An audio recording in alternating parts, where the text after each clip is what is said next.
Lineup changes unexpectedly, and a big performance from Matas Buzelis off the bench. He was dropping bodies out there. All led to the Chicago Bulls getting a dub. We're going to talk about it all and more on today's Locked On Bulls.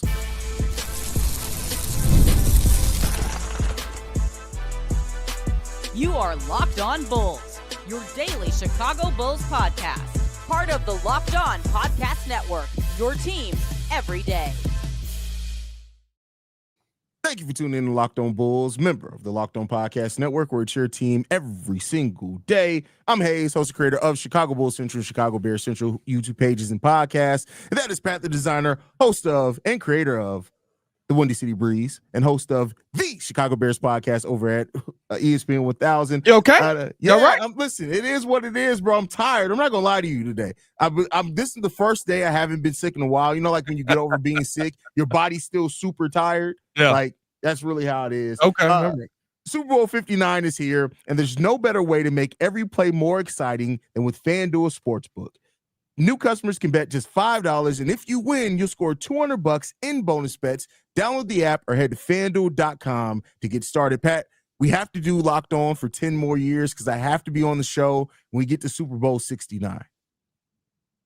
Let's go. Listen, I'm just saying. The whole lead up to Super Bowl 69. Zion Williamson and porn star will be at Super Bowl 69. And the funny thing is, by then, Zion may only play 10 more games between now and then as well. So, you never know what's going to happen. But talk about never know what's going to happen. The Chicago Bulls got a win over the Denver Nuggets today. In the first half, it pretty much went the way that I personally expected. They were down by 7 at the end of that first half. And then, Pat, they came out. They woke up. And I can say they woke up towards maybe a little bit towards the end of that second quarter, but they end up winning the third quarter 34-28, win the fourth quarter 34-25, 68 points scored in just the second half of the game. And the Bulls really did this based off three-pointers. They went 24-53. They scored while the Denver Nuggets only shot or made 6 3-pointers in the game. The Bulls made over 50 more points from the three-point line than the Denver Nuggets did. In a game where we gave up 84 points in the paint, it was important that we won the math battle there at the three-point line. How you feeling, Pat? Yeah, listen, that's exactly what I was going to say. The Bulls finally start winning math problems. The Denver Nuggets dominated in the paint the entire time. This is one of Vooch's worst outings versus Nikola Jokic. A very, very surprising game out of Vooch tonight. Defensively, I should say, usually plays them very well. But listen, in the second half of this game, they shot 17% from 3. The Bulls shot 44%. That'll get you back in the game. That'll put you in a win. The three ball was huge for them this entire game, keeping the game close. Every time they started to get back, they'd come down, knock down a couple of threes, and the Denver Nuggets just could not keep up. I thought that this was a, dare I say, an interesting starting lineup. I was very confused by what Billy threw out there. I would hope that he never throws that out there again. We won. So, no, we're seeing it for the next 5 games. Yeah, at a minimum. No Zach LaVine, so we probably won't see it for the next 5 games. We'll talk about that as well. But there's just – this was a game where you kind of saw Billy Donovan finally make some tweaks, and some of them actually work. Who would have thought when you make some adjustments for a team that is stagnated, you may get a little bit more creativity in there? You know, the thing that really, and I know we're going to get into it. I know I may be jumping a little bit ahead of where you were naturally going to go. But Matas Buzelis, you know what Matas did today? Matas went into the avatar state. Do you remember when Ong found out that they put a muzzle on Appa? Yeah. That's why Matas after the first Appa? You muzzled Appa? That's how Matas Buzelis played in the second half of this game. He went into the avatar state. No, 100%. I was absolutely heading towards Matas way. I think the two things are very, very proven in this game. One, Matas needs to play more, 100%. And two, this is the now, I don't know, third or fourth time we moved P. Will to the bench, and every time we're absolutely surprised that he plays well. I know we'll talk more in depth on P. Will moving to the bench, but these are changes that fit the players that you have. And at the end of the day, That's what being a good coach is about, coaching your team for the skill set that they have, where everybody's wondering, why is Nikola Vucevic playing so much better this season? Well, he's playing more in the post than he's ever played his entire career. He's starting just about every game trying to attack the post. And then, my God, he can shoot the ball as well. It's kind of crazy. The thing that Vooch said for 3 years, please let me do this. When you finally let him do it, he looks like the player that you hoped you had signed when he was 29. When did we get him? 29 or 30? Yeah, 30. He was right 30? at 30, I think. When he was 30 years old. Now he's 34 and you want to let him ride. You know what I mean? Like, I don't, that's crazy. You got to just leave that phrase out of your terminology. Every time you go to somehow ride being in a phrase, it always goes left with you, bro. Yeah, that was nuts. But I thought that this was a very different game plan. Now, again, I can't lose my mind over this because, man, you have talked about this. The Bulls play Denver ridiculously well. I get it. There's a different Denver team. They're passing the ball better than ever. But the Bulls play Denver ridiculously well. It almost doesn't make sense. So I'm not going to sit here and tell you that this is going to continue for the next 20, 30 games. But I think you made some necessary changes that, to me, just because Zach LaVine is going to miss some time here, doesn't mean you should go away from some of these changes. I think these are ones you need to see how they work as this game keeps going forward. Absolutely. And I think you got to now. We know that the lineup's going to change some with Zach being out, and we'll talk about what we think is going to happen there. But I think you found some things as far as some rhythm things that I think make some sense in here. And Dalen Terry today, I don't want to go overstated about Dalen. No, talking about Matas, P-Will getting benched. Dalen Terry, 13 minutes, 13 points in that time, 4 rebounds, 2 assists, 1 steal. This was one of those games where you saw Dalen Terry get into rhythm, and it kind of reminds you, hey, that's a little bit of what the potential. Now, he's never going to shoot. I mean, he's not going to say never. He's not going to always shoot the ball like this. 3 or 4 from downtown is crazy from Dalen Terry. 5 or 6 overall from the field. But the energy that he played with, and I do think that Dalen is going to be one of those guys that for the remainder of however long he's going to be here, whatever happens, is that when he gets into a rhythm, you start seeing it. And I just don't want us to fall into that same P-Will trap. And I hope he's much better than that and more consistent eventually. But this is like the 3rd game this season where Dalen Terry has really been on, and you got to love to see it from the young fella. Listen, I like this. I think it tells you that you need somebody like Dalen Terry who can play that role and be a little bit more consistent. I don't know if you have that player on the team. The thing with Dalen Terry is we know that well, maybe, you know what I mean? Like the thing with Dalen Terry is, can Dalen Terry give you this every night? No. We know that at this point, right? Maybe he can develop into that someday in the future, but right now I don't expect Dalen Terry to be that guy. Maybe it's Julian Phillips in the long run. Maybe it is Matas Buzelis in the long run, but like you have to find that guy that can give you just that consistency where, hey, I'm coming in off of the bench. I can make a few things happen. And I'm not even talking about consistency scoring. I'm talking about consistent impact. Dalen Terry had a consistent impact in this entire game, and I thought that really helped the Chicago Bulls be able to pull off exactly what they needed to get this win. Like I thought that the consistent pressure, even Jalen Smith didn't shoot the basketball well, but consistently being around the rim, keeping his hands up, doing all of the dirty work that he needed to do in the little bit of time that he was out there. That's how you have a bench be able to come out and outscore a team woefully throughout this game and pretty much be able to keep you in this game single-handedly and allow your stars to catch up and be the guys that they are. I thought this was a surprisingly good game plan from the Chicago Bulls, and I thought the execution of that game plan went surprisingly well as well. We haven't seen this very much. And you also saw Billy Donovan ride the hot hand. Like, he actually let it go when players play. He didn't try to get too creative. He didn't try to pull those guys. He allowed the momentum to build and then let the momentum kind of dictate some things.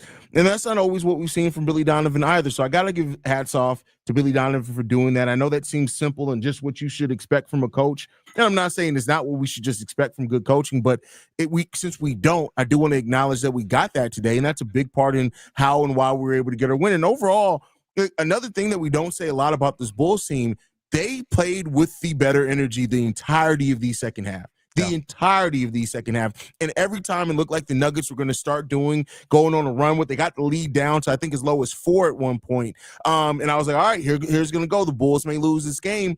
And no, the Bulls responded right back with energy. They didn't back down. And that's just a key thing that has really hurt this team for so long this season, is allowing other teams to just out-energy you. And they didn't allow that tonight.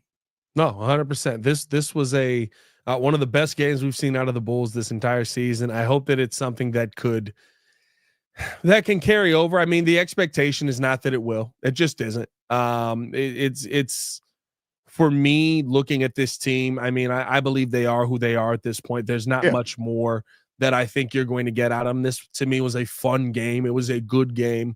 But at a minimum, the thing you need to find out right now is what are some of the changes that you can see in a game like this that you can have moving forward. If you can find things like that consistently, then you can kind of start putting guys in the right places in the positions where they feel comfortable, that when you do get the Zach LaVines back, when you do get possibly whoever you're going to draft this year, hopefully a top 10 level player, a top level player, that those guys are like, okay, this is their role. Now you got to figure out how to fit in and be a star. We're going to have to get you a shot clock. You got to watch that timer, bro. It's at the 10-minute mark. We got to get into a message from FanDuel. On the other side of that, we're going to be talking about P. Will being moved to the bench.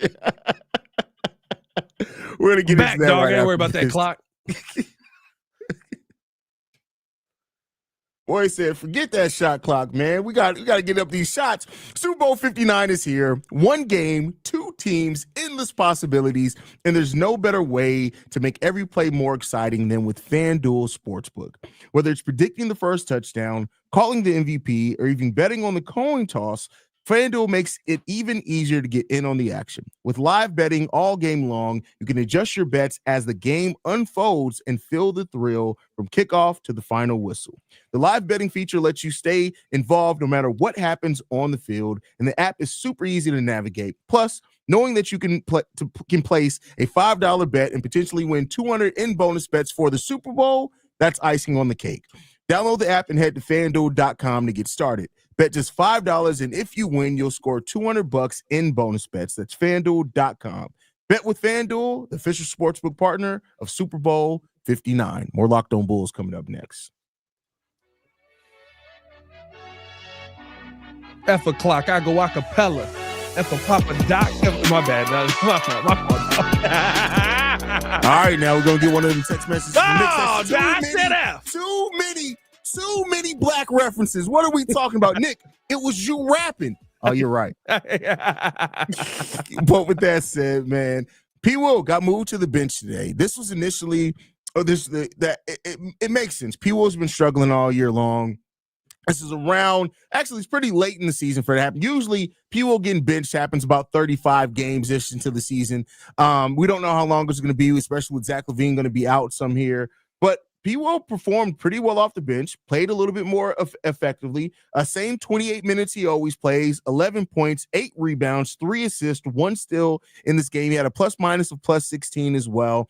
But the thing with P. Will in this one, most of his shots came from around the rim. If you look at his shot chart, only one made shot came out on the perimeter. He made a corner 3, but almost everything else was 15 feet and in. Is that kind of a key, do you think, to unlocking P. Will, getting more shots in the mid-range and closer to the rim, Pat? I think it makes it easier for him. He was stronger than everybody down there. I mean, outside of Jokic, who's stopping him? There was one play where he drives down there, goes up. I think Michael Porter Jr. is there, goes up, tries to throw like a little float.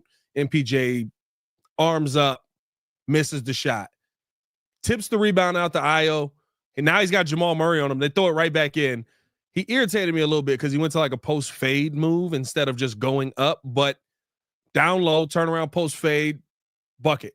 Like he's when he's dominant down there, when he's down there, he can be dominant, I should say. The thing for me is he going to want to live that life consistently? You know what happens when you're down in the paint? There's a lot of banging down there, and you're trying to do everything you can, all that dirty work, right? We've never seen Patrick Williams be that player. I don't know if that's the kind of player that he wants to be. I think this was an advantage tonight for him because of, like we said, size and strength. He's got the advantage down low. I don't know if that's the key to unlocking him. I think more so the key to unlocking him is when he's coming off of the bench and Ayo Dosunmu is not on the bench, there's nobody else in his way. And it's kind of like, hey, dog, if you don't do it, we will lose this game by 15. And again, it's still not You can't come out of this game and say Patrick Williams looked like he was completely different and Pat can stop not one bus game. now. You can't do that. But what I will say is this. He had impact the entire game. Exactly what I just talked about with a guy like Matas Buzelis. Exactly what I just talked about with Jalen Smith and Dalen Terry. Coming off of the bench, you felt P. Will's impact his entire, 28 minutes of the game that he got to play. Like, it didn't feel like he was lost in the sauce. It didn't feel like he was lost out there. I thought a really good lineup was when he was out there with Dalen Terry, with Jalen Smith, and you just saw him just like, all right, it's me. Like, I got to go. And I know people keep going like, well, of course, that's what you need to see from Pat. And when he's the number one option, that's what you get out of him. It's still 11 points. Breathe. I mean, it's still basically role player, Patrick Williams stat line. Like, yeah. more rebounding. Listen, as a role player, great job coming off the bench. That's what I want from you. But that's who you are. And so I'm not losing my mind one way or the other. I think this was a great outing for him. I think he played with confidence. I think this is the best that we've seen of him this season for sure. People look like they're ready to crown him as the as he's back. And I'm trying to figure out when he left, or maybe even when he got here.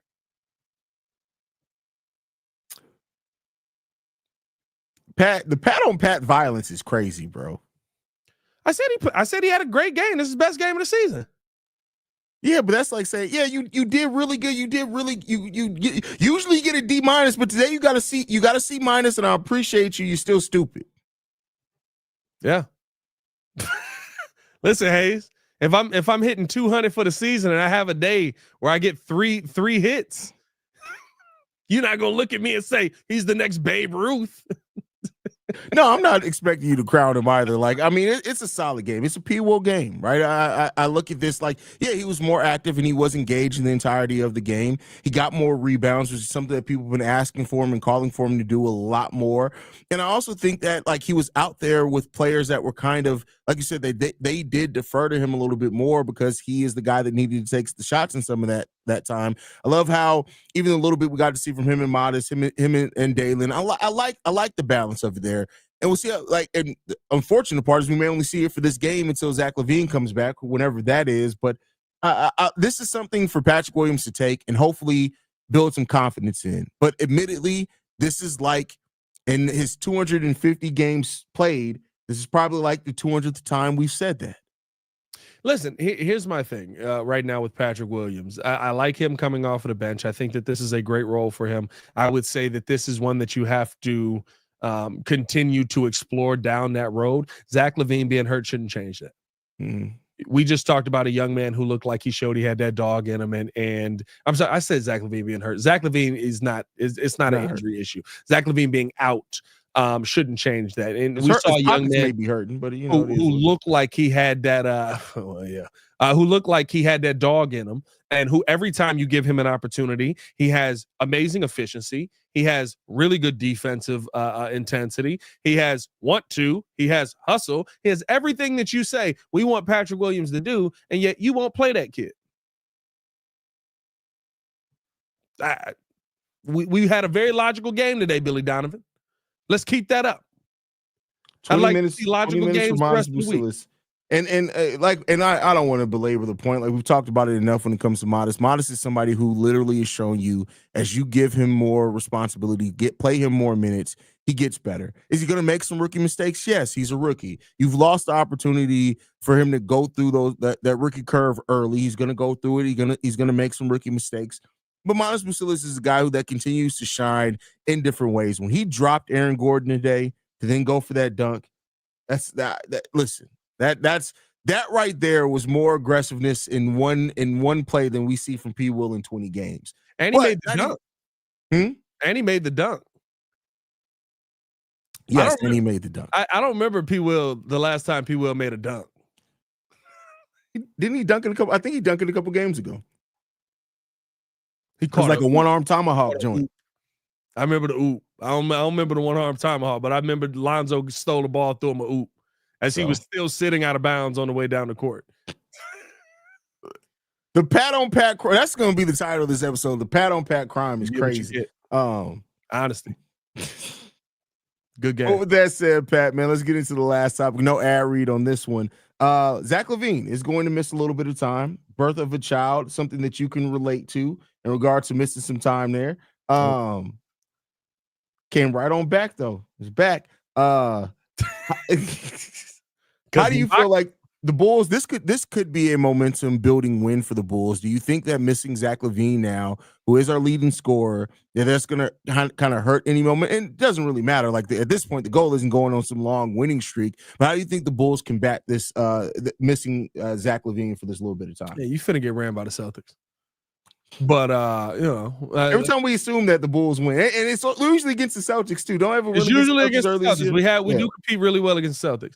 But no, listen, you're missing your number one scorer. You don't have a lot of people on this team that can go out there and put up a ton of points. I love the effort that Ayo Dosunmu game tonight. We didn't talk enough about him. I think he's somebody who goes out there and has a strong game versus Boston. I think he gets up for these Drew Holiday matchups now after his rookie year. I don't know if you remember the rookie year, but I had to say that was his son. My goodness, like it was disrespectful at a certain point. I think that this is a game though that the Bulls struggle, and I think you're going to struggle while Zach LaVine's out. Listen, he's your number one scorer. Yes, you can go to Vooch more and the focus on this, and probably get some more offense out of him. We know that he's had an uptick in his offense this season, but in all actuality of this, going out there without Zach LaVine, just it makes the game difficult because of his ability to shoot the three ball, his ability to take contested threes, to create his own shot. You don't have another player on the court like this right now, and especially with Kobe White dealing with that bone bruise, that you literally have no one else on this team that can create their own shot. I guess Vooch can, but yeah, I mean, that shot is down low. Yeah. But that goes back to, I guess, why it's good that we do have so many guards that can create, because you got Giddey, you got Lonzo out there. What changes do you foresee with the starting lineup? Do we stay with a guard heavy lineup, or do you think is Patrick Williams back in the lineup? Do we try something with Dalen, with Julian, with Matas? What lineup would you like to see these games that Zach LaVine's out? To me, I think you keep the weird top three: Lonzo, Giddey, Dosunmu.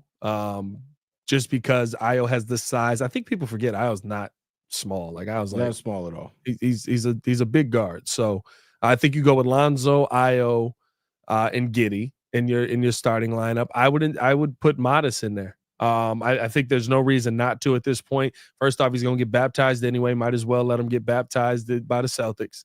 Kind of get that out of the way. Allow him to continue to grow. Don't stifle this kid. Let him play, and then you finish it off with Vooch at the 5.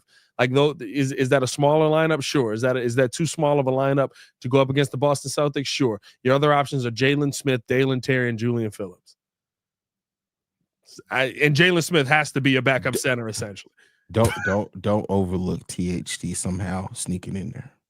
I'm fine with THT playing. I mean, he's gonna come in at the 3. You signed him. He's mad. You know what I mean, the hairline is horrible. You get what you get.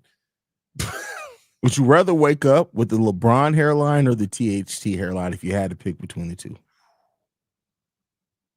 Which LeBron hairline? Because the current LeBron hairline.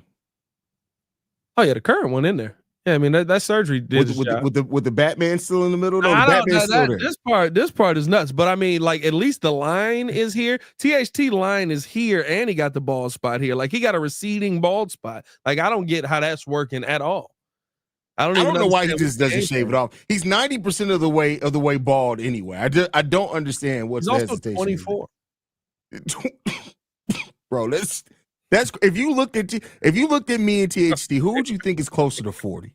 That's all I'm saying on that one. Bro, I'm just saying, this man. It's crazy, bro. This man was born in 2000. Wait a second. What? 2000. That's crazy. That man has the hairline of somebody born and lived through the 80s.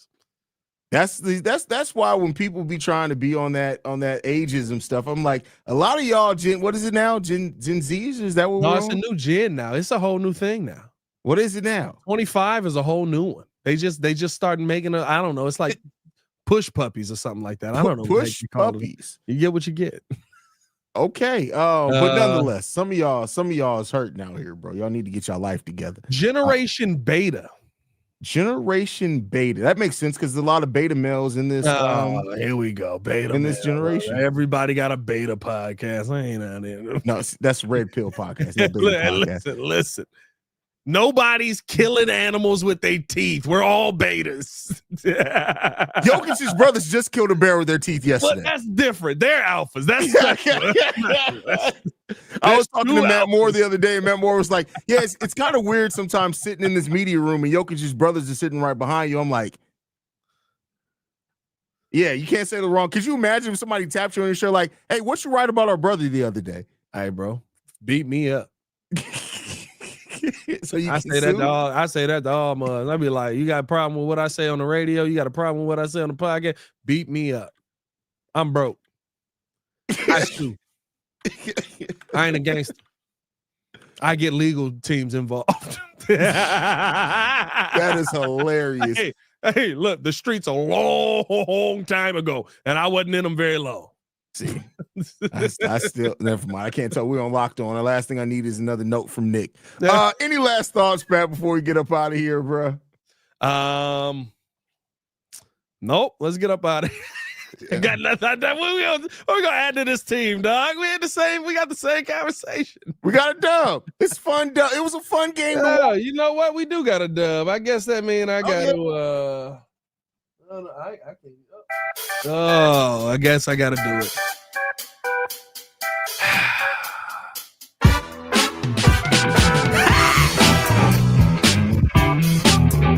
C-Red!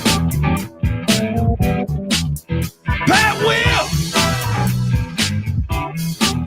He finally here! Shout out Io!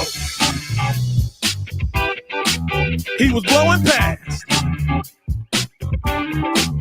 You know when you put P. Will on the bench, he's just a little bit less. Never mind, don't worry about it.